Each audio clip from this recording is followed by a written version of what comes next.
ಕೆಂಪೇಗೌಡ ವೃತ್ತದಲ್ಲಿ ಉರಿಯದ high mast light, ವಾಹನ ಸವಾರರಲ್ಲಿ ಅಪಘಾತದ ಭೀತಿ ಮತ್ತು ಅಸುರಕ್ಷಿತ ವಾತಾವರಣ. ಎರಡು ಹೆದ್ದಾರಿಗಳು ಒಂದಾಗಿ ಸೇರುವ ನಾಡಪ್ರಭು ಕೆಂಪೇಗೌಡ ವೃತ್ತದಲ್ಲಿ ಅಮಾವಾಸ್ಯೆ ಕತ್ತಲು ಆತಂಕದಲ್ಲಿ ಸಾರ್ವಜನಿಕರು.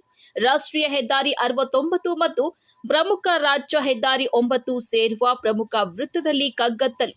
ಅಧಿಕಾರಿಗಳ ನಿರ್ಲಕ್ಷ್ಯ ಮತ್ತು ಹಾರಿಕೆ ಉತ್ತರ ನೀಡುವ ಅಧಿಕಾರಿಗಳು.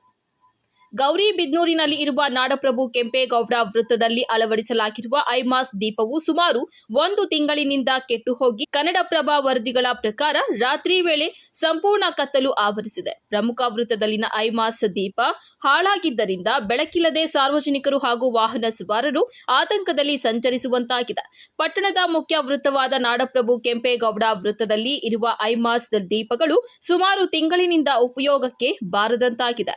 ಒಂದು ರಾಷ್ಟ್ರೀಯ ಹೆದ್ದಾರಿ 69 ಮತ್ತು ರಾಜ್ಯ ಹೆದ್ದಾರಿ 9 ಸೇರುವ ಈ ವೃತ್ತದಲ್ಲಿ ಒಂದು ರಾಷ್ಟ್ರೀಯ ಹೆದ್ದಾರಿ ವತಿಯಿಂದ ಅಳವಡಿಸಲಾಗಿರುವ ಒಂದು ಐಮಾಸ್ ದೀಪ, ಮತ್ತೊಂದು ಕೆಆರ್ಐಡಿಎಲ್ ಇಲಾಖೆಯ ವತಿಯಿಂದ ಒಂದು ಐಮಾಸ್ ದೀಪವನ್ನು ಅಳವಡಿಸಲಾಗಿದೆ.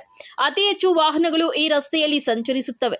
ಅಕ್ಕಪಕ್ಕದಲ್ಲಿ ಬಡಾವಣೆಗಳು ಇರುವುದರಿಂದ ಸಾರ್ವಜನಿಕರು ಓಡಾಡುತ್ತಾರೆ. ಸಂಜೆಯ ಬಳಿಕ ಕತ್ತಲು ಆವರಿಸುವುದರಿಂದ ಪಾದಚಾರಿಗಳಿಗೆ ತೊಂದರೆಯಾಗುತ್ತಿದೆ.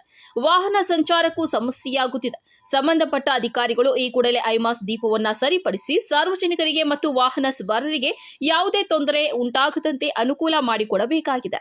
ರಾಷ್ಟ್ರೀಯ ಹೆದ್ದಾರಿಯ ವತಿಯಿಂದ ನಿರ್ಮಾಣ ಮಾಡಿರುವ ಐಮಾಸ್ ದೀಪವನ್ನು ಸುಮಾರು ದಿನಗಳು ಕಳೆದರೂ ಸಾರ್ವಜನಿಕರ ಉಪಯೋಗಕ್ಕಾಗಿ ಇನ್ನೂ ಆನ್ ಮಾಡಿಲ್ಲ. ಅಧಿಕಾರಿಗಳನ್ನ ಕಾರಣ ಕೇಳಿದ್ರೆ ಇನ್ನೂ ಉದ್ಘಾಟನೆ ಆಗಿಲ್ಲ ಎಂದು ಹೇಳುತ್ತಾರೆ.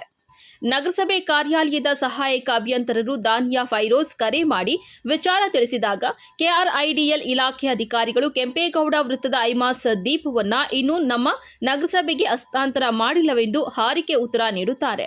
ಕೆಆರ್ಐಡಿಎಲ್ ಇಲಾಖೆಗೆ ವಿಚಾರ ತಿಳಿಸಿದಾಗ ಸಹಾಯಕ ಕಾರ್ಯಪಾಲಕ ಇಂಜಿನಿಯರ್ ಅಮೂಲ್ಯ ಮಾತನಾಡಿ, ನಾಡಪ್ರಭು ಕೆಂಪೇಗೌಡ ವೃತ್ತದಲ್ಲಿ ಅಳವಡಿಸಲಾಗಿರುವ ಐಮಾಸ್ ದೀಪವನ್ನು 2025 ಅಕ್ಟೋಬರ್ ತಿಂಗಳಲ್ಲೇ ನಮ್ಮ ಇಲಾಖೆಯಿಂದ ನಗರಸಭೆಗೆ ಉತ್ತಮ ಸ್ಥಿತಿಯಲ್ಲಿ ಅಧಿಕೃತವಾಗಿ ಹಸ್ತಾಂತರಿಸಲಾಗಿದೆ ಎಂದು ಹೇಳಿದ್ದಾರೆ.